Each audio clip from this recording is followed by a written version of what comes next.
Então vamos avançar aqui. Deixe-me colocar dois textos e vamos começar a meditar de maneira mais delicada, mais penetrante, a partir desses textos.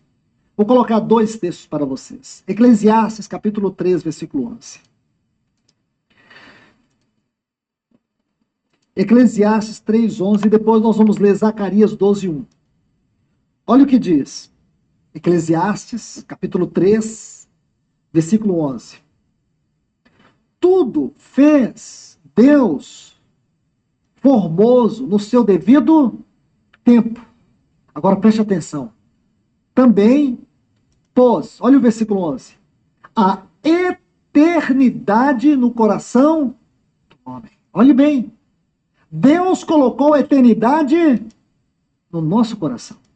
Não é um texto simples não, irmãos. O Novo Testamento é todo escrito nessa direção. O livro de Atos é todo escrito para fundamentar, para trazer realidade a estas palavras. Agora vamos para Zacarias, capítulo 12, e o versículo 1. Diz assim: sentença pronunciada pelo Senhor contra Israel. Agora preste atenção. Zacarias 12, 1.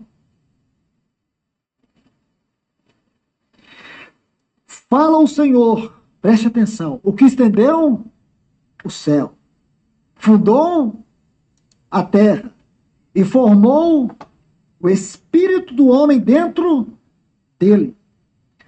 Vamos tentar, irmãos, com a ajuda do Senhor, extrair pelo menos 3 lições. E que essas lições nos ajudem a ver de maneira mais microscópica estes dois textos. Porque o primeiro diz que Deus colocou a eternidade no coração do homem. Agora, observe que nesse segundo texto, você vai ver que Deus coloca 3 grandes dimensões. Primeiro, céu, nós podemos chamar isso de universo, porque esse é o sentido da palavra hebraica. Universo. Deus criou o universo.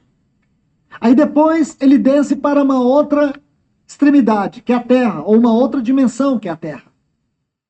Aí depois ele vai falar do espírito do homem. Você percebe, irmãos, a ligação de tudo isso? Você percebe a grandeza desse texto, a sabedoria de Deus aqui, a ênfase que ele dá ao espírito. O que quer dizer o espírito com a Terra e com o universo?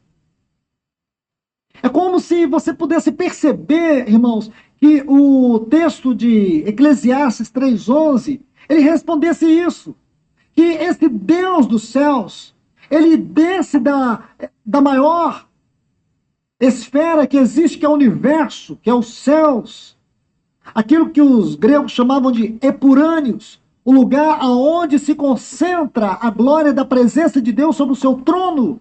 Ele desce daí, ele vai para a terra, ele desce para dentro de nós. Consegue perceber isso? Formidável. Porque ele alinha o espírito do homem nessas 3, ou nessas 2 referências, universo e terra. Então Deus, que criou os céus, estendeu a terra e criou o espírito do homem. Então nosso espírito, irmãos, é algo muito importante. E aqui eu quero colocar 3 lições. A primeira lição. E é esse espírito nosso que foi mortificado lá no Éden pela desobediência de Adão e Eva, e que só pode vir a ser regenerado com a morte e ressurreição de Cristo. Mas não é só pela crença ou vivificação do espírito. Depois tem um processo de limpeza do coração, limpeza do ego. Então não é que dá um clique, você acredita em Deus, está tudo resolvido, você vira filho de Deus. Não. Você nasce de novo, você começa uma vida espiritual, essa vida espiritual ela precisa ser amadurecida. Por isso que é um novo nascimento. A vida espiritual começa de nenê quando você nasce em Cristo. E aí você começa o processo de metanoia, de transformação da mente, amadurecimento, como uma criança qualquer. Como nós também amadurecemos. Unidade no coração do homem. É outra forma de dizer que há um senso de comunhão espiritual em Deus. Escute isso. E que Ele anela expressar isso em nós. A eternidade no coração do homem, nós podemos dizer assim, fala do senso espiritual divino de anelo pelo homem. Isso mostra o quanto Deus anela o homem. E não há outra maneira de Deus nos alcançar. Não há outra maneira de Deus se revelar. Não há outra maneira de nós ver a face de Deus que não seja pelo nosso espírito.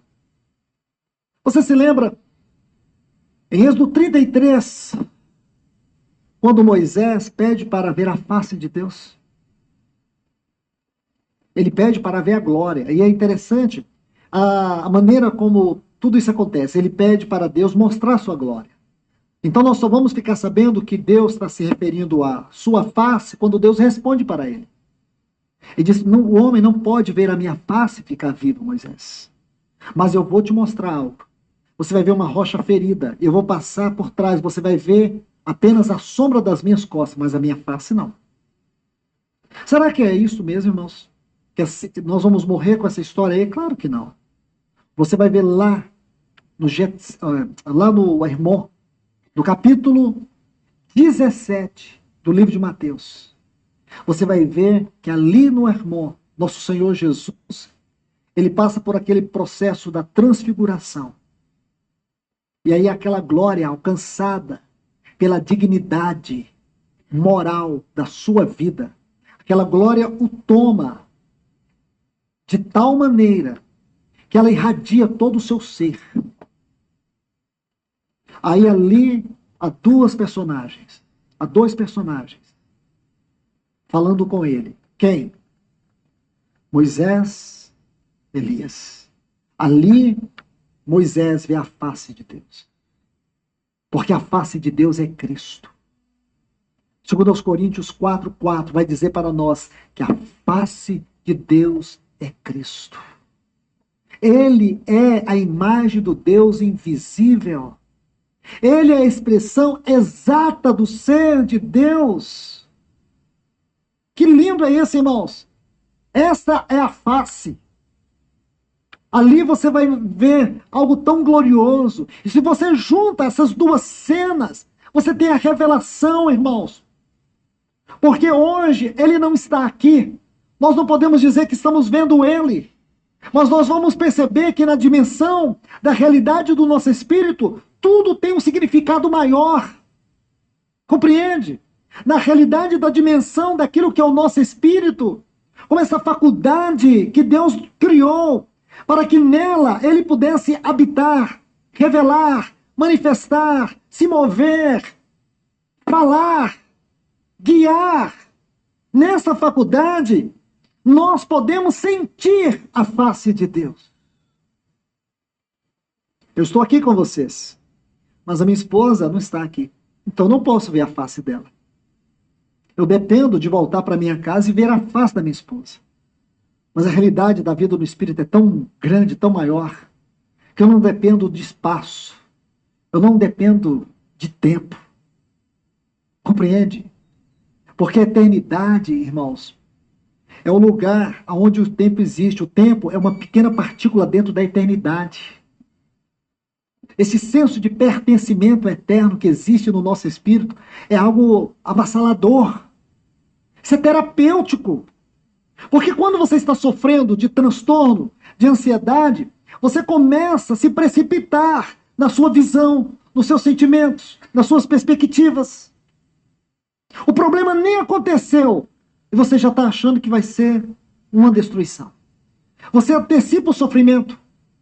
O seu filho ainda não voltou para casa e parece que você está sentindo o celular tocando lá do hospital com a notícia ruim. Então você começa a sentir uma pressão no seu coração. Seu esposo está viajando, ele está dormindo e você acha que ele está na estrada e uma carreta vai passar por cima dele. Você começa a sofrer. Essas coisas são uma asfixia, como se você sentisse o seu pescoço sendo apertado e a respiração não vem. Você sofre por antecipação, pensando só em tragédias. Você desenvolve um pensamento tóxico.